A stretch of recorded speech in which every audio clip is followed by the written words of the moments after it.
भिडियोमा चाहिँ noise cancellation माइकको के काम हुन्छ हेर्न सक्नुहुन्छ। मैले चाहिँ माइक अफ गरिदिन्छु एकखेर। यो चाहिँ बिना माइकको रहेको छ र मैले फेरि यसमा माइक प्लग गर्दैछु। फेरि मैले विवीको माइकबाट नै बोल्दैछु है। हेलो एभ्रिवान, आज चाहिँ मैले विवीको नोइज क्यान्सलेसन माइक्रोफोनको रिभ्यू लिएर आएको छु।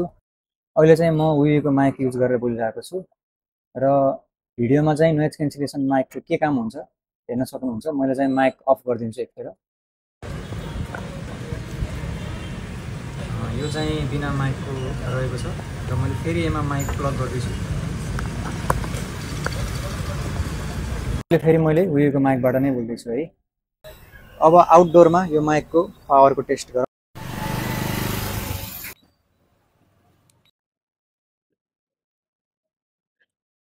यदि हजुरहरूलाई best noise cancellation, high quality audio र वारेन्टी भएको माइक चाहिएमा हामीलाई सम्पर्क गर्नुहोला। Thank you.